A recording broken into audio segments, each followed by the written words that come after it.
नमस्कार, आप देख रहे हैं रिपब्लिक भारत और मैं हूं आपके साथ गायत्री शर्मा। अनूप भी इस बुलेटिन में रहेंगे, सुजाता भी रहेंगे, लेकिन शुरुआत करेंगे इस वक्त की सबसे बड़ी खबर के साथ। बड़ी खबर डबल मर्डर से जुड़ी। बदायूं हत्याकांड मामले में बस थोड़ी देर में दोनों बच्चों का अंतिम संस्कार होगा। कचला गंगा घाट पर किया जाएगा अंतिम संस्कार। ये जानकारी आपको दे दें, बदायूं में दो बच्चों की नृशंस हत्या की वारदात को अंजाम दिया गया। साजिद नाम के शख्स ने मर्डर किया है। पीड़ितों के घर में घुसकर डबल मर्डर को दिया गया अंजाम। पुलिस ने कुछ ही घंटों में आरोपियों को घेर लिया। पुलिस एनकाउंटर में एक आरोपी, जो कि मुख्य आरोपी बताया जा रहा है, उसको ढेर कर दिया गया है। बच्चों के घर के सामने आरोपी की दुकान बताई जा रही है। आरोपी की दुकान में तोड़फोड़ और आगजनी नाराजगी के बीच की गई है। लेकिन बड़ी जानकारी कि थोड़ी देर में दोनों बच्चों का अंतिम संस्कार किया जाएगा।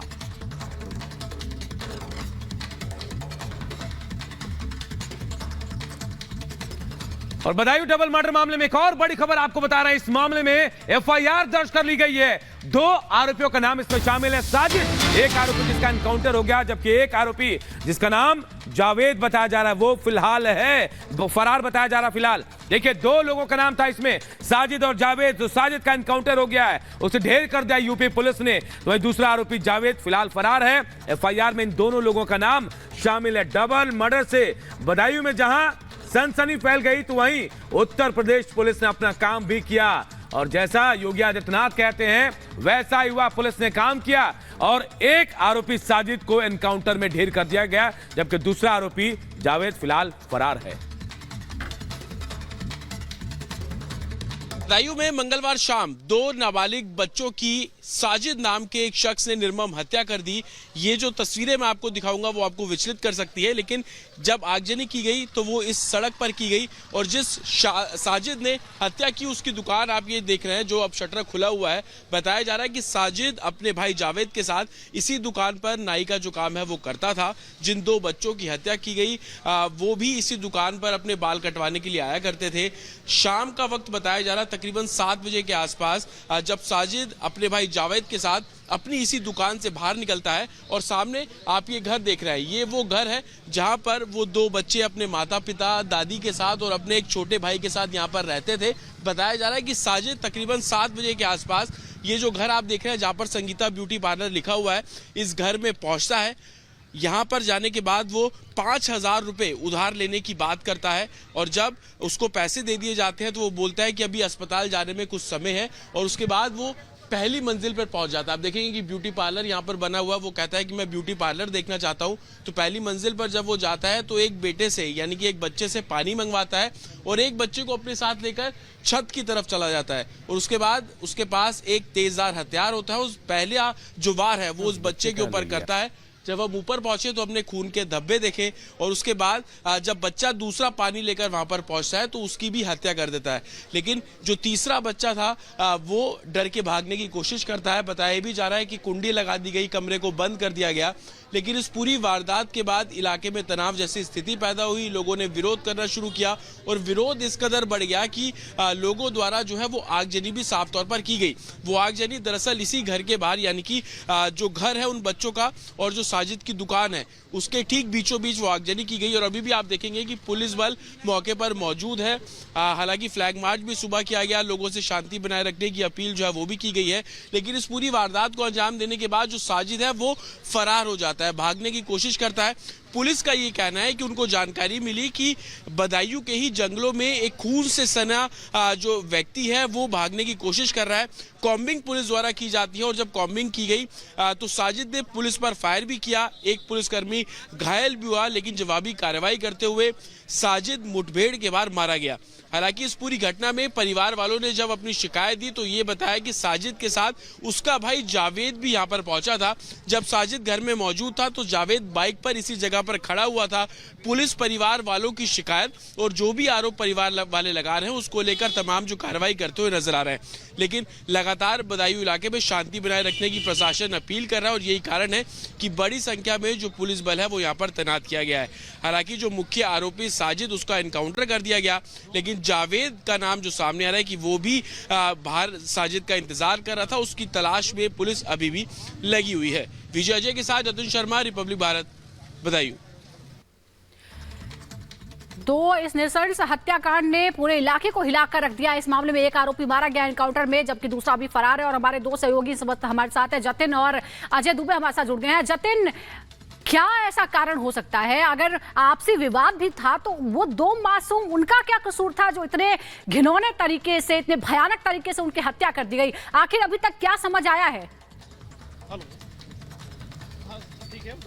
आज बिल्कुल देखिए, इस पूरे मामले में यूपी पुलिस जिस काम के लिए जानी जाती है वो काम किया गया, एनकाउंटर किया गया आरोपी साजिद का, लेकिन जावेद अभी भी फरार है। हमारे साथ एसपी सिटी खुद मौजूद है, उनसे हम जानेंगे। सर, अभी तक कुछ मोटिव क्लियर हो पाया कि क्या कारण था? साजिद ने क्यों दो मासूम बच्चों को इस निर्मम हत्या कर दी उन बच्चों की? देखिए, अभी ऐसी कुछ बातें क्लियर नहीं हो पा रही हैं। जैसा कि इनके मृतक बच्चों की मां ने बताया कि कुछ पैसे उसने मांगने आया था 5,000 के आसपास, और उन्होंने दे भी दिया था। तो कुछ पैसे की बात समझ में आ रही है, बट अभी मोटिव क्लियर नहीं हो पा रही है। ये अभी विवेचना का विषय रहेगा, और हम लोग उस पर अभी देख रहे हैं कि क्या क्या मुद्दा रहा है। सर, एफआईआर में लिखा हुआ है, जो कंप्लेनेंट है पिता, उसने कहा कि हत्या के बाद साजिद ने बोला मैंने अपना काम कर दिया है। तो क्या वो काम था? क्या उसके मन में कुछ चल रहा था? पुरानी कुछ रंजिश है? कुछ क्लियर हो पाया अभी तक? नहीं, पुरानी रंजिश तो कोई नहीं है। इनके जो वादी मुकदमा है विनोद, उनसे बात हुई है और उन्होंने बताया है कि कोई पुरानी रंजिश नहीं रही है। लेकिन अभी भी हम लोग इसको देख रहे हैं, इसकी गहराई में जाने का हम लोग प्रयास करेंगे क्या कारण रहा है। साजिद का एनकाउंटर हुआ सर, आप खुद उस टीम में मौजूद थे, क्या परिस्थितियां थी? हथियार उसके पास कहाँ से आए, ये भी सबसे बड़ा सवाल है। ये सब चीज़ें तो जांच का विषय रहेगा। चूँकि वो पुलिस टीम पे फायरिंग करके भाग रहा था, तो पुलिस ने अपने बचाव में उस पर फायर किया, और उसी फायर के दौरान उसको गोली लगी और बाद में उसकी मृत्यु हो गई। पुलिसकर्मी भी घायल हुए सर साजिद ने जब फायर किया तो? जी हाँ, हमारे पुलिसकर्मी भी घायल हुए हैं और उनका इलाज चल रहा है, वो खतरे से बाहर है। जावेद को लेकर सर कुछ क्लियरिटी नहीं है, कुछ कह रहे हैं कि वो साजिद के साथ मौजूद था, घर के बाहर मौजूद था। अभी तक कुछ क्लियर हो पाया कि जावेद था नहीं था? कुछ क्लियरिटी हो पाई? देखिए, जो तहरीर हमें मिली है उसमें बताया गया कि जावेद साथ में आया था, और तहरीर के आधार पर ही हम अपनी विवेचना कर रहे हैं, जांच कर रहे हैं। अगर हम जैसे हमें कुछ नई जानकारी मिलेगी हम आपको साथ शेयर करेंगे। जावेद को लेकर कितनी टीमें लगी हुई हैं सर? क्या मतलब, क्योंकि परिवार कह रहा है कि खून का बदला खून, क्योंकि आक्रोश है, दो बच्चे इस तरीके से मार दिए गए। देखिए, 4 टीमें हमने बनाई हैं और सुबह से हमारी 4 टीमें लगी हुई हैं, और हम जल्दी ही गिरफ्तारी कर लेंगे। कुछ सीसीटीवी कैमरे भी मॉनिटर किए हैं सर, कुछ पता लग पाया कि किस डायरेक्शन में गया है? कुछ अगर आप शेयर कर पाए। नहीं, ये सब चीज़ें शेयर करने की नहीं है अभी। हम लोग देख रहे हैं, हमारे पास फुटेज भी हैं, बट हम देख रहे हैं। तो ये एसपी बदायूं हैं जो साफ तौर पर बता रहे हैं कि किस तरीके से उन्होंने एनकाउंटर किया। साजिद ने पुलिस वालों पर फायरिंग की, एक कांस्टेबल भी इस पूरे मामले में घायल हुआ है। मैं आपको तस्वीरें भी जल्दी से दिखा दूं। दरअसल ये वो जगह है, ये सामने आप देख रहे हैं जो आधा शटर खुला हुआ है, ये दरअसल साजिद की दुकान है जहां से वो निकलता है, और जिन 2 बच्चों का घर है वो यहाँ से महज 30 मीटर की दूरी पर है, सिर्फ एक रोड का फासला है। मेरे वीजे अगर आपको कैमरे की नजर से दिखाएं, ये कोने का आप घर देख रहे हैं, सामने संगीता ब्यूटी पार्लर लिखा हुआ है। ये वो घर है जहां पर वो बच्चे रहते थे, माता पिता के साथ रहते थे, दादी के साथ रहते थे। इसी घर की पहली मंजिल पर आप पार्लर देख रहे हैं। जो साजिद है वो 2 बच्चों को लेकर इस पार्लर के पास जाता है, बोलता है कि उसको पार्लर देखना है, और उसके बाद सीधा जो सेकंड मंजिल पर आप छत देख रहे हैं यहां पर ले जाता है और उन दोनों बच्चों की निर्मम हत्या कर देता है। एक बच्चा जो भागने में कामयाब हो जाता है, उसके हाथ पर चोट के निशान है, पीयूष उसका नाम है, 11 साल उसकी उम्र है, वो किसी तरीके से भागने में कामयाब हो जाता है। अभी तक जो एफआईआर में भी है और जिस तरीके से हमने उन दोनों बच्चों की माता से बात की, उनका कहना है कि वो 5,000 रुपए उधार लेने आया था। ये घर जो आप देख रहे हैं, इस घर के बाहर बताया जा रहा है कि जावेद यहां पर खड़ा हुआ था बाइक से, लेकिन अंदर जो साजिद पहुंचता है, ये सीढ़ियां आप देख रहे हैं, इस सीढ़ियों के पास वो इंतजार करता है। जैसे ही माता संगीता पैसे देती है, पैसे देने के बाद वो इसी सीढ़ियों से पहली मंजिल पर जो पार्लर है वहां पर चला जाता है, बच्चों को साथ लेकर। एक को बोल देता है कि वो पानी लेने नीचे जाए, दूसरा बच्चा नीचे आता है। इतनी देर में वो 2 बच्चों की निर्मम हत्या कर देता है। हालांकि बताया जा रहा है कि उसने अपने पेट के पास, यानी कि इस जगह पर हथियार जो है वो छुपाया हुआ था। तकरीबन 3 फीट के आसपास की वो आरी या कुछ कुल्हाड़ी जैसा तेजदार। ठीक है जतिन, हम आपके पास लौट रहे हैं। जतिन, वो घर भी दिखा रहे हैं जहां पर इस डबल मर्डर को अंजाम दिया गया। अजय दुबे भी हमारे साथ लगातार बने हुए हैं। अजय, आपने भी सबसे बात की, लेकिन ये कनेक्शन समझ नहीं आ रहा है। 5,000 रुपए मांगे, पैसे मिल भी गए, फिर भी बच्चों को ले जाकर मौत के घाट उतार दिया। ये कनेक्शन कुछ समझ नहीं आ रहा है। आप वहां पर क्योंकि ग्राउंड पर मौजूद हैं, लोगों से बातचीत हुई है, क्या लग रहा है?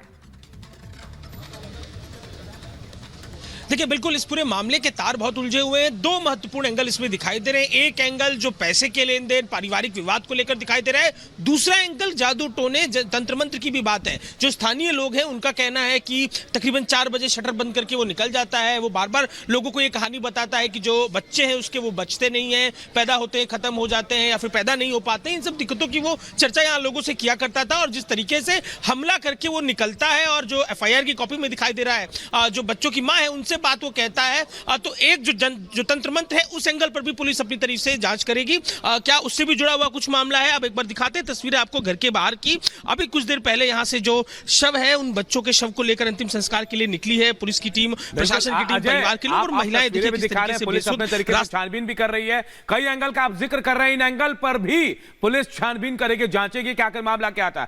चलिए अभी सबसे बड़ी बात तो यह थी कि आखिर पैसे दे दिए गए, उसके बाद क्यों मारा गया, बच्चों से क्या दुश्मनी थे, सबसे बड़ा सवाल यह है। और बिल्कुल कहा जा रहा है कि आज सामने की दुकान है जावेद और जिसके बारे में साजिद के बारे में कहा जा रहा है बिल्कुल सामने थे, पैसे मांगने आते हैं, पैसे दिया जाता है। इसके पीछे का मोटिव क्या था, यह सबसे बड़ा सवाल है। आप दोनों के पास लौटेंगे, लेकिन जब जो बच्चे जिनको मारा गया है उनकी मां के ऊपर क्या बीत रहा है, सुनाते हैं आपको क्या कुछ कहा उन्होंने। उस घर में हम मौजूद हैं जहां दोनों बच्चों की निर्मम हत्या की गई। हालांकि इस घटना के बाद पूरे इलाके में शोक का माहौल है, लोगों में गुस्सा भी है। उन बच्चों की माताजी यहां पर हैं, हालांकि वो भी अचेत अवस्था में हैं क्योंकि 2 बच्चों की उनके सामने जो है वो हत्या की गई। उनसे हम बात करने की यहाँ पर कोशिश करेंगे। साजिद आया था आपसे, क्या पैसे उधार मांग रहा था? वो कितने पैसे उधार मांग रहा था? 5,000 मैंने दे दिए थे उसे, उधार में 5,000 मांगे थे तो दे दिए थे। लेके फिर यहीं खड़ा रहा, फिर आकर निकल के यहाँ ग्रिल पे खड़ा हो गया। यहाँ से फिर आयुष को बुला के मैं चाय बनाने लगी तो वो आयुष को लेके पार्लर में चला गया। वहाँ से बुला के उससे ऊपर ले गया, ऊपर ले जाके छोटे को भेज दिया कि तू जा पानी ले आ और मुझे आयुष तू आ जा हमारे साथ। वो चलेगा ऐसे, तब तक गेट बंद करके उसका काम कर दिया, मर्डर कर दिया। तब तक फिर छोटा वाला गया, उसके हाथ से गिलास गिरा। मैंने पूछा भी, हमने सोचा कि ऐसा तो नहीं जे गिलास गिरा के इसने हाथ में कांच मार ली हो। हमने देखा तो हमारा बीच वाला भी खून से लथपथ आया, छोटा वाला उसको भी मार दिया और जो हमारा जो बीच वाला है उस पर भी हमला किया। वो भाग के आके गिरते हुए आया यहाँ पे नीचे करके और मार के। मैंने यहीं फिर बाहर से गेट बंद कर दिया। हम लोगों को बुला रहा कि तुम लोग भी अंदर आ जाओ। हम लोग